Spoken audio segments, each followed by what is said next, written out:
Hey everyone, thanks for tuning in to our podcast series, Loving Your Student Body at Cornell. My name is Adele Williams. I'm a sophomore communication major here. And in this episode, we will be covering the body positive movement here at Cornell, and we'll dive a bit deeper into student experiences.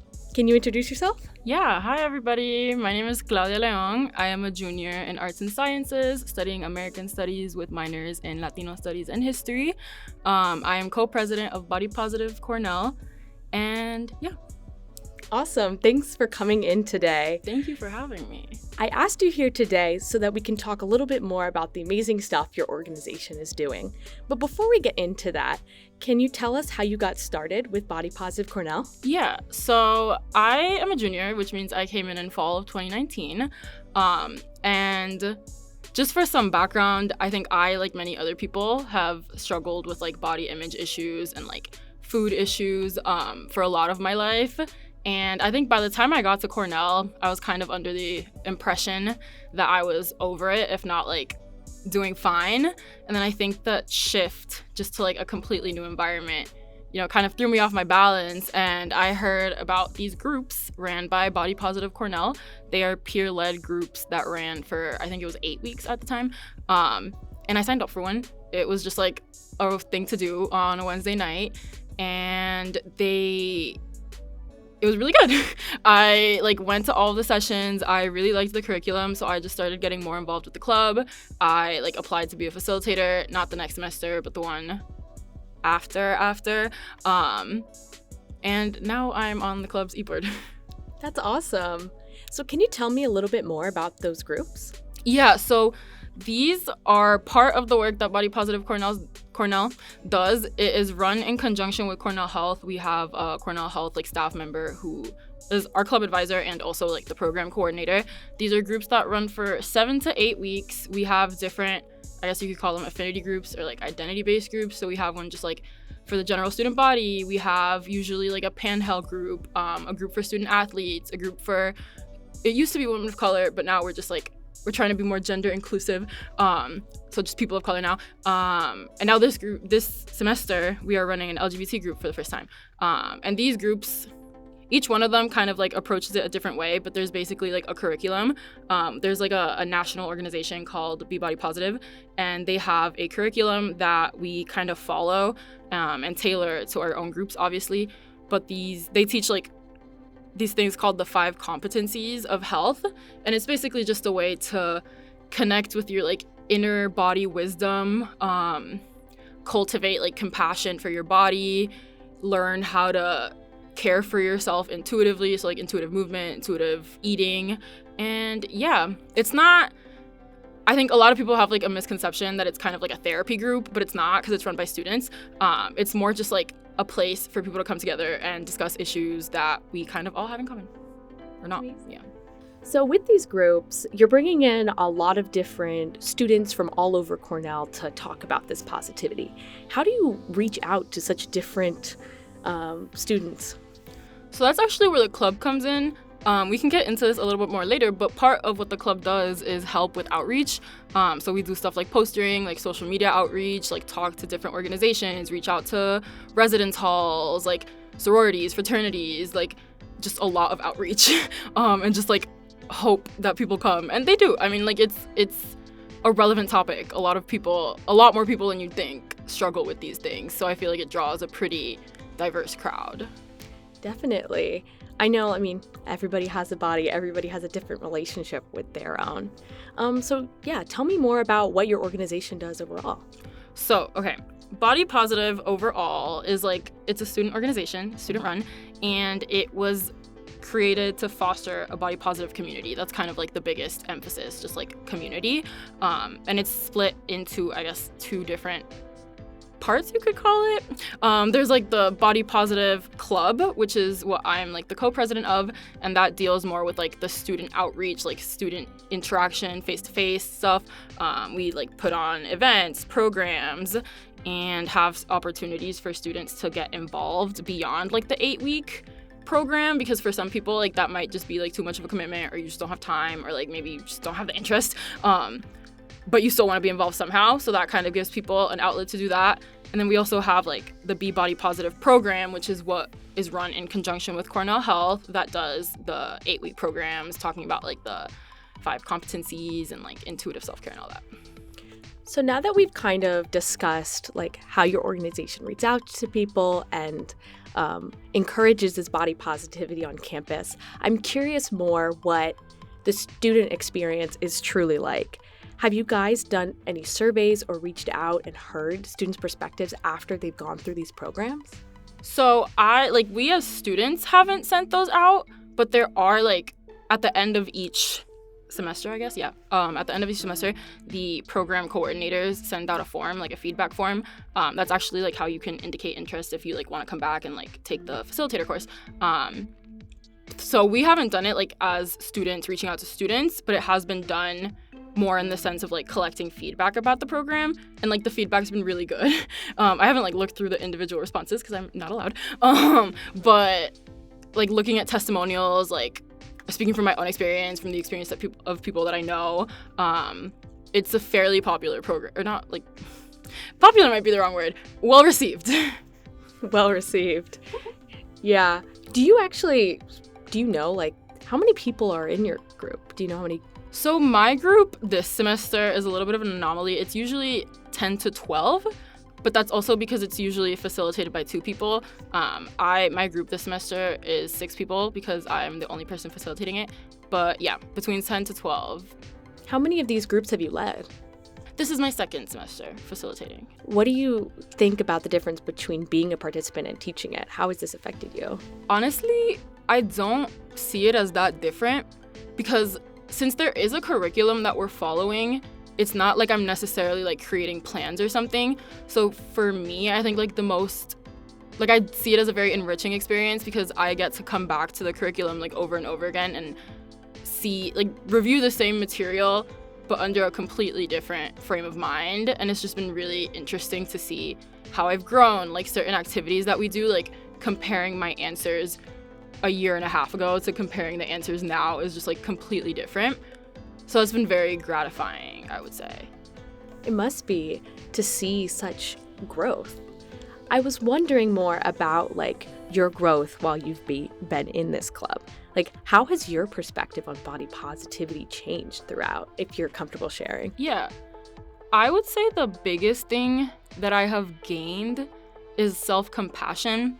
Because one of the things that's stressed a lot is that this is like body positivity isn't an end goal, like it's a journey. It's not like you're gonna do this for 8 weeks and you're gonna come out and have like no more issues ever. You're gonna love yourself. It's gonna be great. Perfect. You're always gonna have issues. I mean, hopefully not, but like it's fact of life. Like things come up. As much work as you can do on yourself, like that doesn't do too much to change like outside influences. So like you're still gonna have to roll with the punches.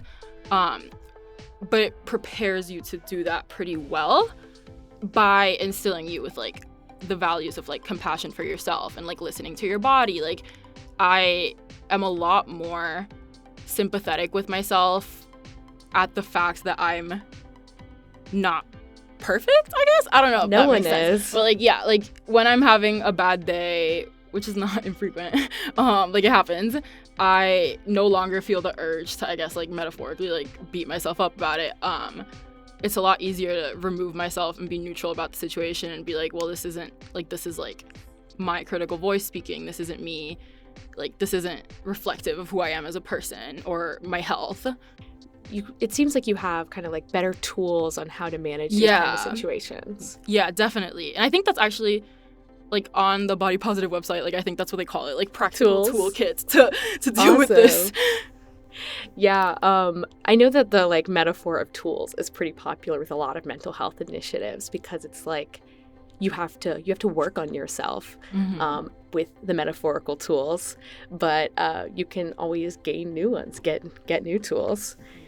Always learning. Lots of learning, which is really important. So I guess we wanted to know just kind of like what kind of impact do you feel this club has had on the campus? So Body Positive, like the club, is a fairly small organization. I don't know that I would say that we've necessarily had like a campus-wide impact. It was founded pretty like close to right before when the pandemic started. So most of our activity has been like social media outreach. There was I would say like 1.5 or maybe 2 semesters of like on campus stuff.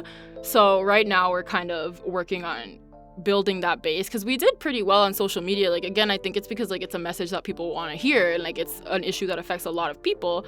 So we did pretty well on social media. Now we're kind of working on like translating that into like an on-campus presence. So I feel like the biggest impact that I've seen has been more interpersonally, like with people in the groups.